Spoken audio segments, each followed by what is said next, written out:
Hey everyone, welcome back and happy Monday. All right, guys. So we are back to talk about Kyle Cook's rage text. I know you guys probably saw it yesterday. If you didn't, I thought it was interesting. Well, obviously, I thought it was interesting, or else we wouldn't be here talking about it. So, yeah, I thought it was interesting. So, we're going to break it all down. But before we do, go ahead, pop off in the comment section. If you're not subscribed, get subscribed. Don't forget to hit that notification bell and let's just get right into it, shall we? I mean, here we go. So thank you to our girls, Ashley and Amani, who Amani will be joining me today for our Real Housewives Hot Messy Topics sort of crossover live. That's going to be great. But they posted Kyle Cook's rage text to Paige DeSorbo is mostly about Hannah Berner, not Craig Conover, as implied in the preview. They said Kyle Cook sent a rage text to Paige DeSorbo about his apparent jealousy of Hannah Berner. Well, the preview alluded to the crux of Kyle's lengthy text being about Craig Conover's Spritz Society canned cocktails, which is direct competition to Kyle's Loverboy canned cocktails. However, the majority of Kyle's angst is because of Hannah's success in the stand-up comedy circuit. What? Let me just share this with you guys. This is so stupid. This guy, I think, is.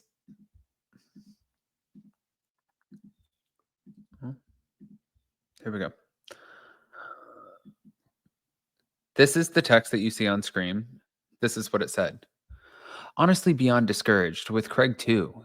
This wouldn't be a topic today if it wasn't for him and about a dozen lies.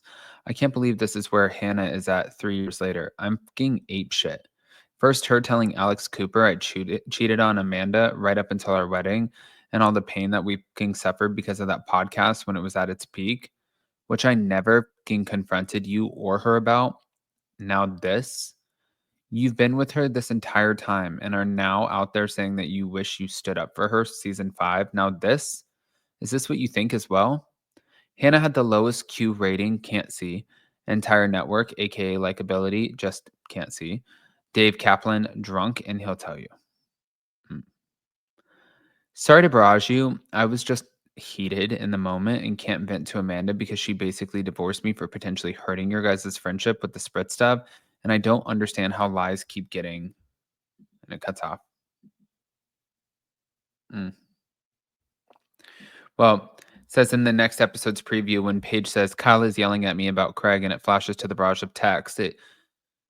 If you actually pause and read the text, you see Kyle mentions Craig briefly, but it was Hannah. It was about Hannah. Okay. Well, moving on. Where do they go from here?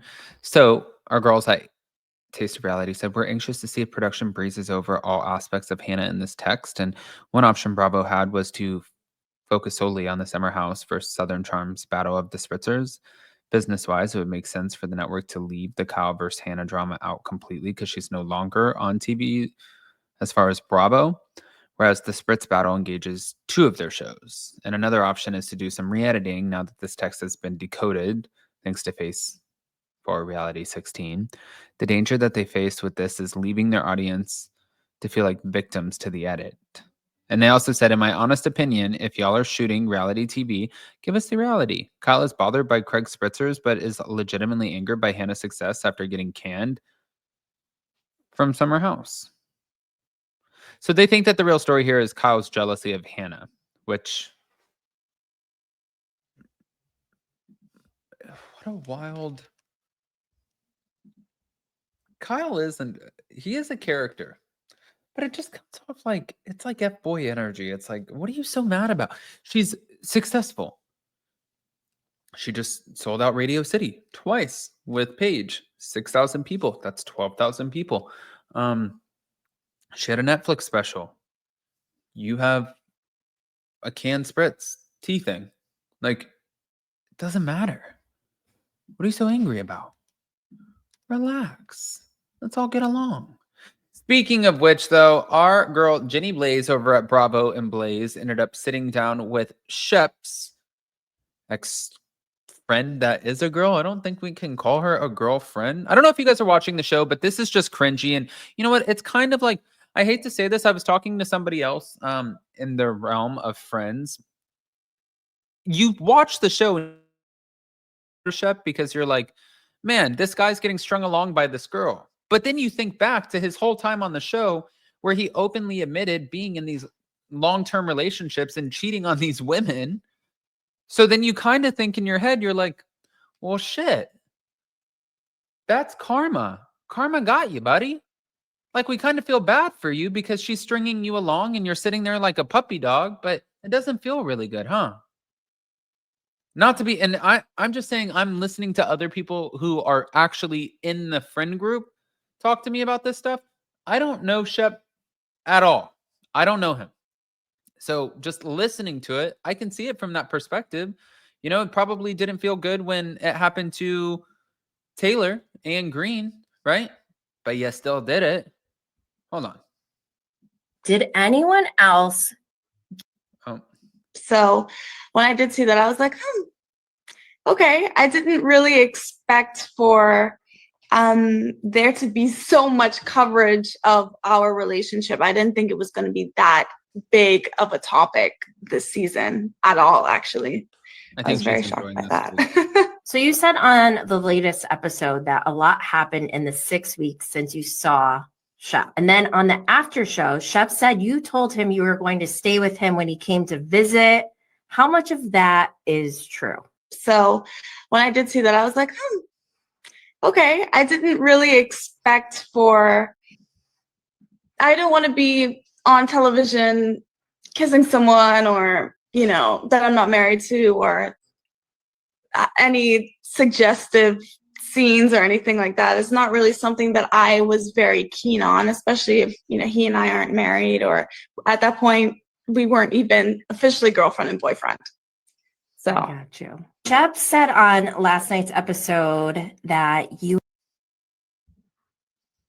I think he really did love me. I think he really did have feelings for me. And a part of me is like, I just wish that, I don't know, I wish things might have been a little bit different, or maybe we just taken it a little slower so that when the feelings eventually arise, like we would both be ready to kind of take it by the horns and go on from there. But I was a little bit sad because he is someone that I cared about a lot, and to see him so vulnerable and to just hear those words again, it was just like, it was very touching for me. I was like, oh, Shep. Aww. Yeah. Are you single now? Yeah, I am. Would you ever like consider rekindling something with him?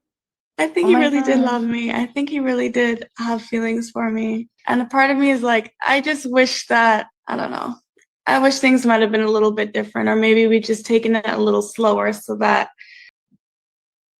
That is kind of sad for Shep. But I don't think that she doesn't sound like a bad, like, listen, also people have their beliefs. If you don't want to, I'm somebody like, if you ever see me out in public, like I don't like hugs. I'm not going to hold your hand.